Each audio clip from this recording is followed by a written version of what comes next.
युक्त होकर करते हैं। लेकिन परमात्मा तो निर्मल है, उस निर्मल परमात्मा को तो वासना रहित निर्मल होकर ही पाया जाता। तो ऐसा तो को साधु पीवन आर, ऐसा तो कोई विरला संत महापुरुष ही पीता है। दादू ऐ साधु मिले अंतर पड़े भाव भक्ति रस जाय, साधु मिले सुख उपजे आनंद अंगनमाय।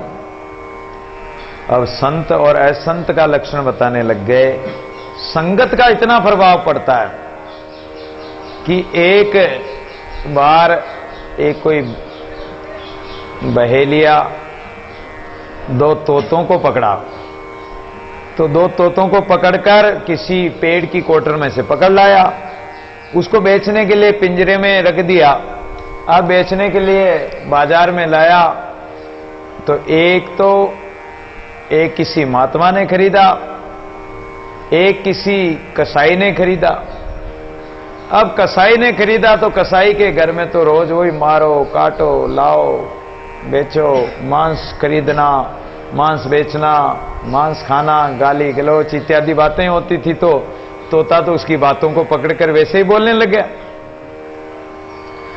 और जो महात्मा जो तोता को ले गए तो आओ बैठो राम राम करो, फालतू बातें मत करो, राम राम करोगे तो जीवन सफल होगा, भक्ति करोगे तो परमात्मा प्राप्त होंगे, इस प्रकार की बातें करता। अब बोलो संग का कितना बड़ा प्रभाव पड़ गया। तोते दोनों एक ही मां के जाए, दोनों भाई, लेकिन कसाई के घर वाला तोता तो क्या बोलता है और महात्मा के पास वाला तोता क्या बोलता है। इतना बड़ा फर्क पड़ता है संग का, कुसंग और संग का। तो संगति, संतों की संगति से तो आनंद मिलता है और कुसंगति से दुख क्लेश इत्यादि मिलता है। दादू ऐ साधु मिले अंतर पड़े भाव भक्ति रस जाय। ऐ साधु ऐ संत अगर मिल गए, एक मिलत दारुण दुख दे। अगर दुष्ट संत मिल जाते हैं जिनकी दुष्ट प्रकृति होती, चोर जार हिंसक प्रवृत्ति वाले, दूसरों को कष्ट देने वाले, ऐसे असंत मिल जाते। बाना तो संत का, लेकिन ऐसे असंत मिल जाते हैं तो परमात्मा से भी अंतर करा देते हैं। और जिनके हृदय में भक्ति भाव भरा उसको भी वो मेट देते हैं, वो भक्ति भाव को निकाल देते हैं। अरे क्या तरह राम राम करने में, अरे राम राम करने से आज दिन तक किसको क्या मिला, उसकी भक्ति भाव छुड़ा देते हैं। भक्ति भाव से छुड़ाकर उसको कुकर्म में लगा देंगे, कुसंग में लगा देंगे, और किसी चीज के खान पान, गलत खान पान, अशुद्ध चीजों के खान पान में लगा देंगे, तो वो असंत ही है। साधु मिले सुख उपजे आनंद अंगनमाय। और जब संत मिलते तो अत्यंत आनंद की प्राप्ति होती, बड़ी प्रफुल्लिता होती, हृदय गदगद हो जाता है कि ऐसे संतों के तो दर्शन से ही सुख प्राप्त होता है और अपने स्वरूप में आनंद ही नहीं समाता है। और बिछुरत प्राण हर ले, ऐसे संत अगर बिछुड़ते हैं तो प्राण हर ले, प्राण ही चले जाते हैं। ऐसे ऐसे संतों के भक्तमाल में कथाएं आएगी कि संत जाने लगे तो एक बाई ने अपने पुत्र को जहर ही दे दिया कि संत जाए नहीं। ऐसे ऐसे उदाहरण मिलेंगे। दादू साधु संगति पाए राम अमी फल होय, संसारी संगति पाई विस्फल देवे सोय। तो संतों की संगति मिल जाती है तो राम अमी फल होय, राम नाम रूपी अमृत रूपी फल प्राप्त होगा। संसारी संगति पाए, और संसारी साधु की संगति मिल गई, कोई असंत की संगत हो गई, कुसंग मिल गया तो विस्फल देवे सोई। विष नाम जहर का, यानी जहर रूपी ऐसे बुरे कर्म रूपी पाप कर्म रूपी फल की प्राप्ति होगी। कुमति निकंद होए महामोह मद खोई, जग में सूजस होई विवेक जगे ही ऐसो। नीति को दिड़ावे होए विनय को बढ़ावे होई, उपजे उछावे जो प्रदान पद लियो सो। धर्म को प्रकाश होई कुमति को नाश होई, बरते समाधि जो पीयूष रस पिएसु, तोस परितु परिपूर्ण होई, दोष दृष्टि दूर होई, एते गुण होई सत्संगति के किए सु। तो सत्संग करने से तो इतने गुण पैदा होंगे, कुसंगति से कुमति से तो सब नष्ट हो जाएगा।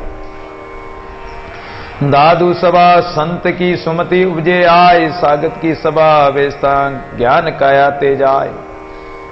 संत की सभा में बैठने से, संत के दरबार में जाने से, संत का सत्संग करने से तो हमारी मति में अन्य और शुद्ध विचार उत्पन्न होंगे, अच्छी बुद्धि होगी, श्रेष्ठ बुद्धि उत्पन्न होगी। और साकत मूर्ख की संगत करने से हमारे काया के अंदर, हमारे घट में जो ज्ञान था, हमारी बुद्धि में जो अच्छे विचार थे, वो भी नष्ट हो जाते हैं। दादू सब जगदीश से एकला, सेवक स्वामी दोई, जगत दुहागी राम बिन साधु सुहागी सोय।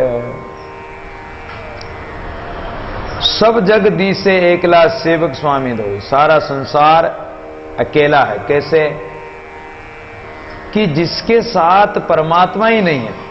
संसार को तो अपना मान रहा, संसार के तो बहुत साथी हैं, लेकिन क्या इस जीव के साथ कोई साथ जाने वाला है? जीव अकेला आया है, जीव अकेला जाएगा।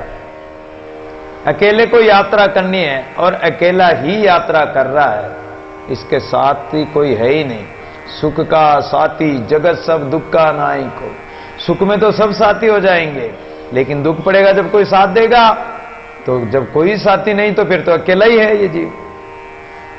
सेवक स्वामी दो, लेकिन जो भगवान का भगत है वो तो दो है, उसका तो साथ है, साथी है, मित्र है। सदा का संगाती रे राम, कारण तेरे कंता पैरो भस्म लगाऊं, वैरागणी वे ढूंढूं रे राम। सदा का संगाती, मैं भूलूं नहीं दिन राती। मीरा कहती कि हे मेरे सदा के संगाती राम, मैं आपको भूलूं नहीं, मेरे सदा साथ रहने वाले तो साथी तो आप ही हैं। जगत दुहागी राम बिन, ये जगत दुहागन है। जिसका पति परमात्मा का प्रेम प्राप्त नहीं है तो वो तो दुहागनी है। लेकिन संत महापुरुष तो परमात्मा पति का सदा सुहाग प्राप्त करते हैं। दादू साधु जन सुखिया भय, दुनिया को बहु द्वंद है, दुनी दुखी हम देखना, साधु सदा आनंद है। इसलिए संत महापुरुष तो सदा सुखी रहते हैं, सुख में आनंद में रहते हैं। आनंद में रहते हम आठों याम है, दादू दयाल प्रसिद्ध सदगुरु ताई मोरी प्रणाम है। हम तो आठों याम आनंद में रहते हैं। संतों की काहे का दुख, काहे की कमी, काहे की चिंता।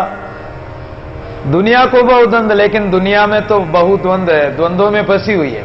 कभी सुख दुख हानि लाभ हर शोक जीवन मरण, इस द्वंद्वों से ही वो उबर नहीं पाती है। दुनी दुखी हम देखता, साधु सदा आनंद है। तो दुनिया तो दुनी दुनी दुखी है। एक दुख नहीं मिटे तो उससे पहले दूसरा दुख तैयार। कई लोग आते हैं महाराज, हमारे तो एक दुख नहीं मिटा, उससे पहले ही दूसरा दुख तैयार हो गया। महाराज बेटा बात नहीं मानता था, अब तो बेटे की बहू भी नहीं मानती है, ये दूसरा दुख तैयार। अब क्या करें? अब कोई बीमार हो गया, महाराज एक दुख मिटा तो दूसरा बीमार हो गया।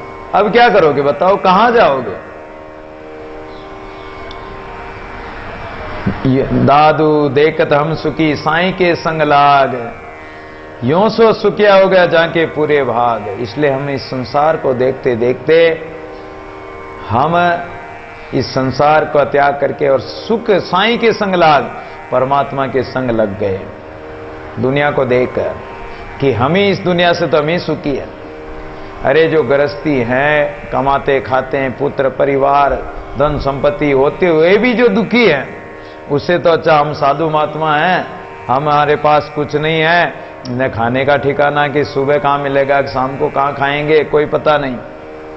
अरे जैसे कबूतरों के दाना डालते हैं लोग, अब वो दाना बिखेर देते हैं, ऐसे परमात्मा ने हमारे तो भोजन का दाना बिखेर रखा है। न जाने हम कहां कहां जाकर लेंगे, जहां जहां दाना बिखरा पड़ा वहां हमें लेना पड़ेगा। हमें पता नहीं कि कहां कहां। गृहस्थियों का तो फिक्स है, शाम को घर पे जाके भाई भोजन मिल जाएगा, सुबह घर पे मिल जाएगा। लेकिन साधुओं का कोई ठिकाना थोड़ी है, कहां मिलेगा, कब मिलेगा, कैसे मिलेगा, किसके पास मिलेगा, कोई पता नहीं। और न घर का ठिकाना, न कोई घर मकान है, न रहने का ठिकाना है कि हमारे वो मकान वो फिक्स हैं, कुछ भी नहीं है। आई मौज फकीर की, दिया झोपड़ा फोंक, चल दिए, तुम्बा उठाया चल दिए, क्या करना। जहां तहां मांग कर खा लिया, लुका सुका खा लिया। सत कोपिन कंठी गंठी, 7 जगह से फटी हुई कोपिन पहन के भी संत महापुरुष खुश रहते हैं कि हमारे शरीर पे कोई कपड़ा नहीं, तो भी कोई बात नहीं, तो भी आनंद में है।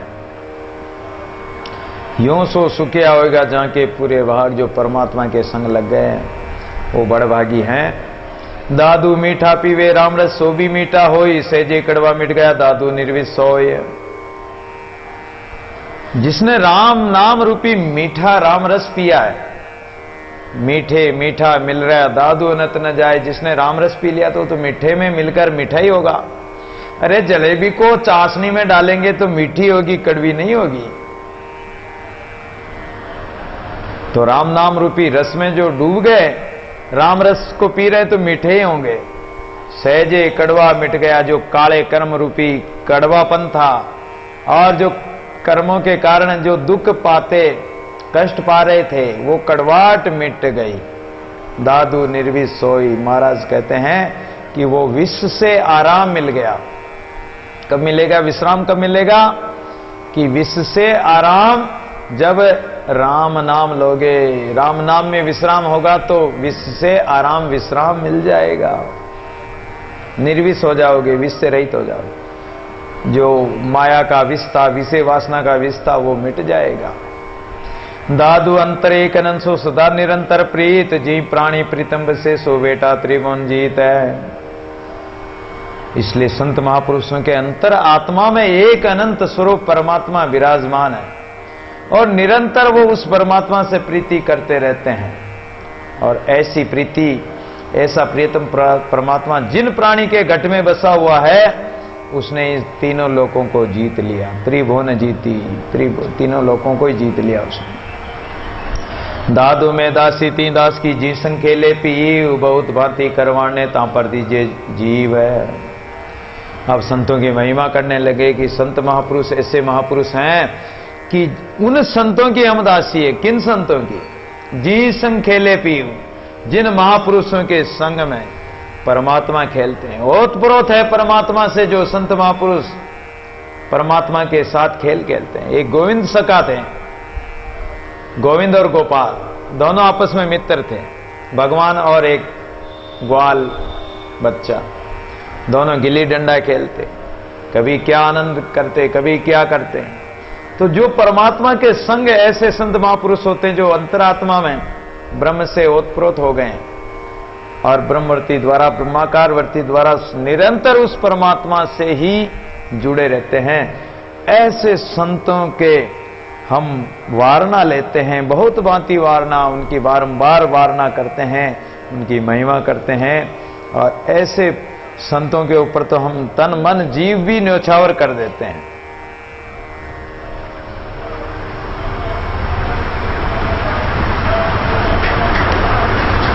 सालेरी तन मन तजो हरि संतों के भाव, ता पुण्य के प्रताप से लंका पति के जावे। सालेरी, गिलेरी, एक बार संतों की पंगत लग रही थी और संतों के लिए खीर का कड़ाव भरकर खीर बनाई गई। खीर, उस खीर में एक पेड़ के ऊपर से कोई सर्प गिर गया और उस कड़ाव में खीर में मिल गया, खीर जहरीली हो गई। अब वो सर्प गिरा, वो गिलेरी देख रही थी। अब गिलेरी बेचारी बोल तो सकती नहीं, वो ची ची ची गिलेरी चिक चक चक चक करने लगी संतों के पास आकर, लेकिन समझ नहीं पाएगी ये क्या कह रही। बार बार गिलेरी वो चक चक करती है लेकिन संत नहीं समझ पाए, कोई नहीं समझ पाया। अरे बोले गिलेरी क्यों बोल रही, क्या कारण? लेकिन उस बात को, उसके भाव को कैसे समझे? अब गिलेरी ने सोचा कि अब तो संत जिमेंगे, सब मर जाएंगे। तो गिलेरी ने अपने आप को भी खत्म करके, अर्थात उस पेड़ से नीचे उस कड़ाई खीर के कड़ाव में गिर गई अरे बोले कि ये गिलेरी गिर गई, अब तो ये खीर हमारे काम की नहीं रही, इसको ढोल दो। जब उस खीर को ऊंधा करके कड़ाव को ढोला, उसमें एक सांप निकला मरा हुआ। अरे बोले कि ये गिलेरी अपने आप के प्राण, हमारे संतों के लिए इसने अपने प्राण त्याग दिए, हम संतों को बचाने के लिए, इस सांप के जहर से बचाने के लिए। फिर सब संतों ने आशीर्वाद दिया, तो उसके प्रभाव से वो गिलेरी और लंकापति की पत्नी मंदोदरी बनी थी, पतिव्रता थी।